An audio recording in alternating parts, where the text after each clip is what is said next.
First semester over, अब आगे क्या, सेकंड सेमेस्टर की क्या स्ट्रेटजी रहने वाली है। सेकंड सेमेस्टर में 4 महीने नहीं मिलते हैं। फर्स्ट सेम में जो गलती हुई है उनको कैसे सुधारना है। फर्स्ट सेम में जो बैक आई है उसका कैसे आगे सॉल्यूशन होगा। गेट, कोडिंग, प्लेसमेंट्स एंड इन सब का क्या करना है। स्किल्स कैसे डेवलप करनी है। क्या अभी भी इंपॉर्टेंट क्वेश्चन के भरोसे ही पास होना है।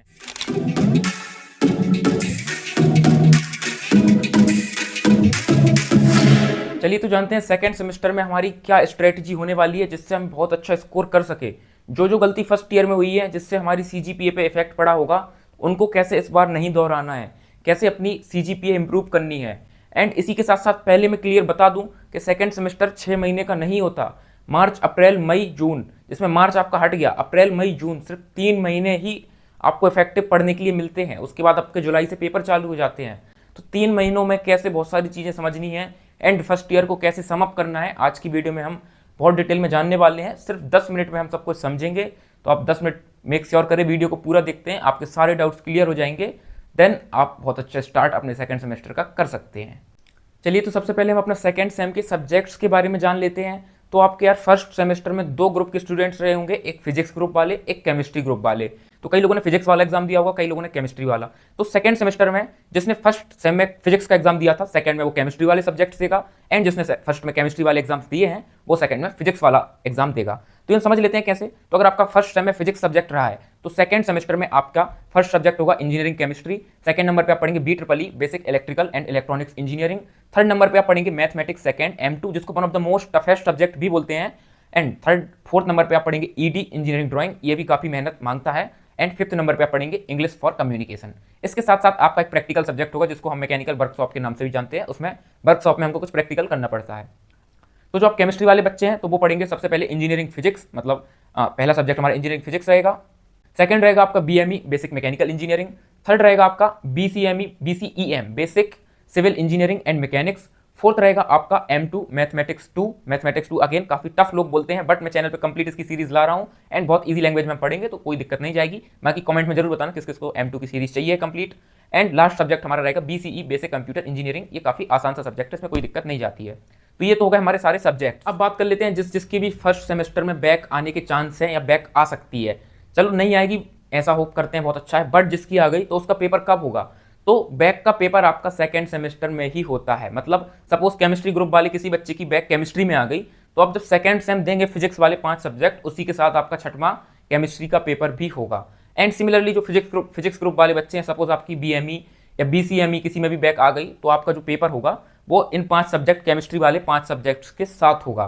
तो मतलब आपके सेकंड सेम में 5 तो बेसिक पेपर होंगे ही। एंड जितने भी सब्जेक्ट भी आपकी फर्स्ट सेम में बैक है वो एग्जाम भी आपके दोबारा होंगे। अब मैं आपको 4 सब्जेक्ट्स बता रहा हूँ, जो भी ग्रुप में आते हो आप देख लेना, जो आपको बिल्कुल भी इग्नोर नहीं करना है। बिकॉज अगर आपने इग्नोर किया तो ये एंड में जाके बहुत परेशानी खड़ी कर देते हैं। तो मैं डायरेक्ट आपको लिख के बता रहा हूँ। सबसे फर्स्ट नंबर पे आता है आपका ED या फिर इंजीनियरिंग ड्राइंग, या इसको EG इंजीनियरिंग ग्राफिक्स भी बोलते हैं, तो EG भी बोलते हैं। सेकंड नंबर पे आपका M2 mathematics second. Third number पे मैं बोलूँगा BEE बहुत टफ नहीं है, थोड़ा लाइट है बट मैंने रखा है। फोर्थ नंबर पे मैं रखूंगा BCEM। सबसे पहले समझ लेते हैं ED इंजीनियरिंग ड्राइंग होता है। ये एक ऐसा है कि आप इसको लास्ट मोमेंट पर पढ़कर पास नहीं कर सकते हैं। आपको कंप्लीट आपके जो कॉलेज में लेक्चर्स में बताया जाएगा, कॉलेज लेक्चर्स कंप्लीट 100% अटेंड करने हैं, तब जाके आप इसको पास कर सकते हैं। एंड टाइम पे ये पास करना पॉसिबल नहीं है 1-2 दिन में। मैं फिर से बता देता हूँ, जो पिछले सेमेस्टर पेपर आया काफ़ी टफ आया था, तो अगली बार ऐसा पेपर आया तो लास्ट मोमेंट पे पढ़कर पास होना काफ़ी मुश्किल है, इस पर आपको ध्यान रखना है। सेकंड M2 सबको ही बोलेगा बहुत टफ है, मैं बोलूँगा बिल्कुल भी नहीं है, मैं पढ़ाऊंगा आपको। चैनल को आप सब्सक्राइब कर लीजिए ताकि आपको सारी लेक्चर सीरीज मिल जाए, बिकॉज इसको हम बहुत इंटरेस्टिंग तरीके से पढ़ने वाले हैं। तो M2 मुश्किल नहीं है, क्या मांगता है, कंसिस्टेंसी मांगता है। कंसिस्टेंसी बस आप रोज का आधा घंटा भी देते हैं, मैं 1 घंटा भी नहीं बोलूँगा, मैं half hour through out the 2-3 महीने आधा घंटा भी आप M2 पढ़ते हैं, आप बिल्कुल मजे से M2 निकाल लेंगे। आपको पेपर के एक रात पहले देखना भी नहीं पड़ेगा। थर्ड नंबर पे आता है BEE। इसमें क्या है, देखो पेपर आसान आता है, इसको मैं बहुत ज़्यादा नहीं कंसिडर करूंगा, बट ये अगेन न्यूमेरिकल सब्जेक्ट है, तो आपको इसके numericals through out the year practice करने हैं ताकि लास्ट में हम पर लोड ना आए। एंड फोर्थ नंबर पे BCEM का पेपर है, इस बार भी काफ़ी टफ आया था। तो BCEM का क्या मतलब है, BC का मतलब है basic civil engineering, and EM होता है हमारा इंजीनियरिंग मैकेनिक्स, तो ENG मतलब इंजीनियरिंग मैकेनिक्स। तो यार सिविल में वैसे तो थ्योरी है, बट कुछ सिविल में हमारे न्यूमेरिकल्स आते हैं, कुछ मैकेनिक्स में न्यूमेरिकल आते हैं। जो ये न्यूमेरिकल्स हैं यार दोनों, ये एंड टाइम पे कवर नहीं होते हैं, फिर से बता रहा हूँ, ये आपको through out the semester practice जरूर मांगते हैं। अच्छा, सिविल में किस चीज़ के, तो आपका लेवलिंग हो गया, प्रोफाइलिंग, लेवलिंग वगैरह के न्यूमेरिकल्स आते हैं, बैक बियरिंग, फोर बियरिंग, कुछ कुछ टॉपिक्स हैं, बात करेंगे। ऐसे ही हमारा जो क्या हो गया इंजीनियरिंग मैकेनिक्स, इसमें फोर्स रिजोल्यूशन के क्वेश्चन आते हैं, centre of gravity, centre of mass के क्वेश्चन आते हैं, एंड इसके अलावा मोमेंट ऑफ इनर्शिया फाइंड करने के क्वेश्चन आते हैं, and methods of joints and section, काफ़ी चीज़ें हैं तो जिनके में भी BCEM का सब्जेक्ट है, बिल्कुल शुरू से लेकर चलना है एंड तक। अब चलिए हम नेक्स्ट टॉपिक पर आते हैं, second last but most important point पे आते हैं कि स्किल्स का क्या। फर्स्ट सेम जो हमारा था वो पूरा एक्सपेरिमेंट में निकल गया, किसी को कुछ पता नहीं था, कोई फाइल बनाने में ही लगा रहा, कोई नोट्स बनाने में ही लगा रहा, कुछ पता ही नहीं था, आइडिया नहीं था कि नोट्स कैसे बनाते हैं। बट अब एग्जाम हो चुके हैं तो हमको पता चल चुका है कि बहुत शॉर्ट टाइम में हम थ्योरी पढ़कर पास हो सकते हैं। बट इससे क्या हमारी प्लेसमेंट लग जाएगी? इससे थ्योरी बस पढ़ने से क्या होगा, मेन चीज़ आती है स्किल। तो यार इसके लिए दो चीज़ें सबसे पहले देखना है कि आपका गोल क्या है। आप अपने कॉलेज में प्लेसमेंट चाहिए 10, 20, 50 लाख प्लेसमेंट चाहिए इतने की, या फिर आपको गेट की तैयारी करना है तो आपको IIT NIT में जाना है, पब्लिक सेक्टर में जाना है, PSU में जाना है, ESE में जाना है, बहुत सी चीज़ें हैं। तो सबसे पहले हम स्किल्स के बेस पर आ जाते हैं। तो बहुत से लोग सोचते हैं, अपने आप को बहुत होशियार समझते हैं फर्स्ट सेमेस्टर में कि यार इंपॉर्टेंट क्वेश्चन पढ़ लिए, पास हो गए और हमारी जॉब लग जाएगी। तो ऐसा नहीं है। तो सपोज आप एक मैकेनिकल इंजीनियर हैं, तो मैकेनिकल इंजीनियर को कॉलेज से निकलने के बाद ये हथौड़ा नहीं चलाना होता है। सिमिलरली जो भी ब्रांच है, इलेक्ट्रिकल हो, CS हो, सिविल हो, कोई भी ब्रांच हो, आप ये छोटे मोटे कोर लेवल के काम से जॉब नहीं पा सकते हैं। आपको प्रॉपर स्किल्स डेवलप करनी पड़ेगी। सपोज आप CS में हैं तो आप सेकेंड सेमेस्टर में आप चीज़ों को जानने की कोशिश करिए, C++, पाइथन लैंग्वेज क्या होती है, कैसे हम वेब डेवलपमेंट वगैरह में, या जिस भी सेक्टर में आप जाना चाहें तो किस सेक्टर में हम आगे बढ़ सकते हैं। तो फॉर कंप्यूटर साइंस स्टूडेंट आपका C++ एक बेसिक फाउंडेशन बन जाता है कि इससे आप जान सकते हैं कि चीज़ें, इसको थोड़ा सा पढ़ने की कोशिश करिए, ये है क्या, इसको अगर आप पढ़ेंगे तो आपको एक बेसिक नॉलेज लगेगी कि आगे हमको कैसे बढ़ना है।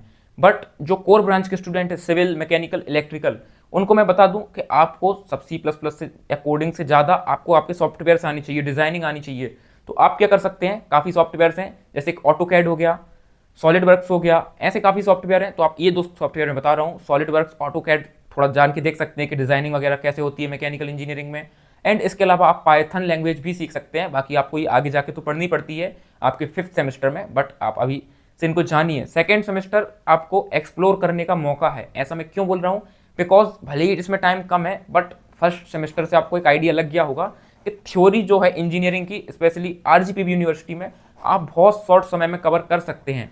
बट इतने शॉर्ट समय में कवर करके पास होने से कोई कुछ सीख नहीं सकता। तो मेन मोटिव है हमारा कि हमको सीखना कैसे है। आप एक बेस फर्स्ट ईयर में, अपना सेकंड सेमेस्टर में अगर क्रिएट कर लेंगे तो इससे आपकी फर्स्ट ईयर की CGPA सुधर जाएगी। एंड सेकंड सेमेस्टर में जब आप आएंगे तो आपको बहुत फ्री हो जाते हैं अपने सब्जेक्ट पढ़ने के लिए, बिकॉज सेकंड ईयर से आप अपने सब्जेक्ट स्पेसिफिक टॉपिक्स पढ़ते हैं तो आपको उसको पढ़ने में मजा आने लगता है अगर आपको नॉलेज होती है। अच्छा, एक छोटी सी बात कर लेते हैं गेट एग्जाम की। गेट एग्जाम का अगर सबको पता ना हो तो सपोज आपने BTech कर ली, आप इसके बाद मास्टर्स डिग्री करना चाहते हैं, जैसे कि MTech, मास्टर्स ऑफ टेक्नोलॉजी करना चाहते हैं, इसके लिए एक एग्जाम होता है गेट का। जैसा आपने 11th-12th में JEE का एग्जाम दिया होगा, सपोज आपने दिया है इंजीनियरिंग कॉलेज में एडमिशन पाने के लिए, आपकी BTech के लिए, ऐसे ही आप गेट का एग्जाम दे सकते हैं ताकि उसमें आपका अच्छी मार्क्स और रैंक आती है तो आप IITs, NITs and all prestigious institute से आप MTech कर सकते हैं। इसके अलावा गेट एग्जाम से और भी डायरेक्ट जॉब्स भी इससे डायरेक्ट मिलती हैं, लाइक PSUs वगैरह पब्लिक सेक्टर होते हैं, वो भी गेट एग्जाम की हेल्प से मिलते हैं। एंड जो गेट का सिलेबस होता है हमारा, वो अदर कॉम्पिटिटिव लेवल के एग्जाम होते हैं जो DRDO, ISRO वगैरह भी होता है, इनसे भी कहीं ना कहीं मैच करता है। तो आप एक एग्जाम की प्रिपरेशन करेंगे, आपके 5-10 एग्जाम की प्रिपरेशन हो जाएगी।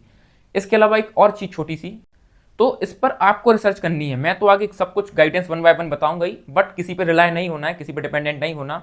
आपको खुद को जानना है कि आपको प्लेसमेंट चाहिए तो उस हिसाब से मेहनत करनी है, या गेट की तैयारी करनी है। गेट बहुत स्ट्रॉन्ग फाउंडेशन मांगता है, बेसिक्स मांगता है, तो आपको उस हिसाब से अभी से तैयारी करनी पड़ेगी। गेट में कुछ चीज़ें होती हैं, एप्टीट्यूड और रीजनिंग वगैरह, जो ये सब टाइप की चीज़ें होती हैं बेसिक, ये आप सेकंड सेमेस्टर से पढ़ सकते हैं। वर्बल रीजनिंग हो गई, एप्टीट्यूड हो गया, ये सब। एंड आप इस लाइन में प्रॉपर रिसर्च कर सकते हैं, ताकि अगर आप गेट की तैयारी स्टार्ट करना चाहते हैं तो आप अपनी सेकेंड ईयर से स्टार्ट करिए। बहुत बेस्ट टाइम होता है सेकेंड ईयर गेट की प्रिपरेशन स्टार्ट करने के लिए।